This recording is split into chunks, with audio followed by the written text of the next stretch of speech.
तो दोस्तों कैसे हैं आप लोग। मैं उम्मीद करता हूँ आप लोग अच्छे होंगे। काफ़ी टाइम से आपसे मेरी बात नहीं हो पाई थी। और सबसे पहले आपको रमज़ान मुबारक। मैं दुआ करता हूँ कि आपका ये रमज़ान अच्छे से और खैरियत से गुजरे। दोस्तों मैं आ रहा हूँ फ़िलहाल अपने घर से, क्योंकि मैं सुबह चला गया था वहाँ, क्योंकि आज मेरी जो थी छुट्टी थी। 4th सैटरडे था तो कोर्ट की छुट्टी होती है। 3 सैटरडे और 4th सैटरडे ज़्यादातर छुट्टी ही होती है। अब की बार जो रमज़ान आए वो ऐसे मौसम में आए कि ना तो गर्मी है और ना ही सर्दी है, बस नॉर्मल मौसम है। सुबह शाम की ठंड है और रोज़े रखने में भी कोई ऐसी खास दिक्कत हो नहीं रही। 6 या 7 साल पहले कोविड-19 से पहले काफ़ी टफ रोज़े हुआ करते थे, यानी बहुत गर्मी में हुआ करते थे, लेकिन हमने वो भी रोज़े रखे हैं और उनके सामने ये रोज़े कुछ भी नहीं। लेकिन रोज़ा जो रोज़ा ही होता है, रोज़े का एहसास आपको ज़रूर होगा, चाहे वो आप ठंडों में रखें या गर्मियों में रखें। रोज़े का मतलब सिर्फ आपको भूखा नहीं रहना, आपको बहुत सारी चीज़ों का ध्यान रखना पड़ता है। आप क्या कह रहे हैं, क्या बात कर रहे हैं, किसको कह रहे हैं, थोड़ा एहतराम भी करना पड़ता है। यार ये बातें तो होती रहेंगी। इसका जो मौसम है काफ़ी अच्छा है और टाइम हो रहा है लगभग 3 बजकर कुछ मिनट हो रहा है और मैं जा रहा हूँ रामपुर, क्योंकि मुझे थोड़ा सा काम था।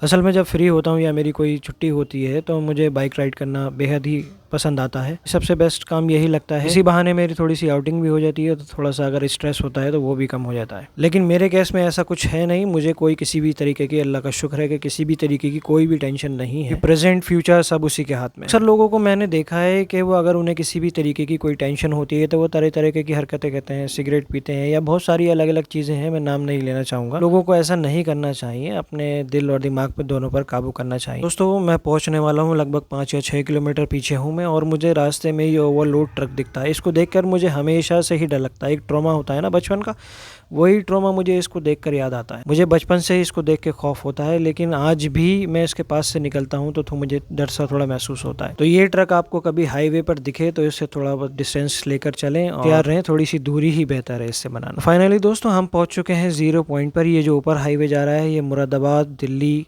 हापुड़, गाज़ियाबाद यही हाईवे निकल जाता है और हम बाईपास को ना जाते हुए सिटी के अंदर एंटर करेंगे। और ये 0 पॉइंट है, यहाँ से आप नैनीताल को भी निकल सकते हैं, रुद्रपुर, हल्द्वानी। तो मैं जो है सिटी में घुस चुका हूँ, क्योंकि मुझे अपनी बाइक के लिए लेना थे टायर।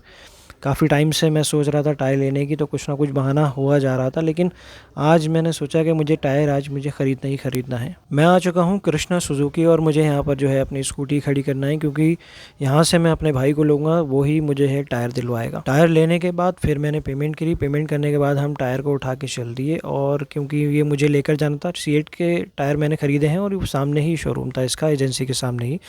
तो ये मैंने अपनी स्कूटी पे जो है दोनों टायर रख लिए हैं और मुझे दोनों ही टायर आज ही अपनी गाड़ी में डलवाने थे। लेकिन जहाँ पर मेरी बाइक रिपेयर हो रही है वहाँ पर वो भाई बोले कि आज तो नहीं हो पाएगा, आप मुझे टायर दे के चले जाएं, कल या परसों मैं आपके डलवा देता हूँ। टायर ख़रीदने के बाद मैं निकल जाता हूँ मार्केट में, क्योंकि मुझे कुछ सामान ख़रीदना था। मुझे कुछ सामान नहीं, मतलब मुझे अमरूद ख़रीदने थे, क्योंकि अमरूद जो है वो ख़त्म हो चुके थे घर में। तो मम्मी बोली थी कि अमरूद जो है वो लेते आना, तो फिर मैंने अमरूद जो है ख़रीदे। अगर मम्मी ने बोल दिया है तो उनका जो हुक्म है वो सर आँखों पर, क्योंकि लेना तो पड़ेंगे ही। मैं यहाँ पास से निकल रहा था, ये गवर्नमेंट स्कूल यहाँ पढ़ता है, लेकिन ये मुझे थोड़ा हॉन्टेड प्लेस लगता है, जैसे कि पुरानी मूवीज़ में बंगलो दिखाते थे, लेकिन ऐसा कुछ है नहीं है। अभी भी स्कूल है और इसमें जो है वो स्टडी बच्चे करते हैं। और यहाँ पर ब्रेड पकौड़े और पकौड़ी, समोसा सब बिक रहे हैं। ये रोज़े तो फ़र्ज़ थे, लेकिन ये ब्रेड पकौड़े भी आजकल जो है ये फ़र्ज़ हो चुके हैं। तो भाई लोगों, सेहत का भी थोड़ा ध्यान रखें, ये चीज़ें ना ही खाएं तो बेहतर है। अगर खा भी रहे हैं तो आप अपने हाथ से बनाएं। तो आज के ब्लॉग में इतना है, मिलते हैं नेक्स्ट ब्लॉग में।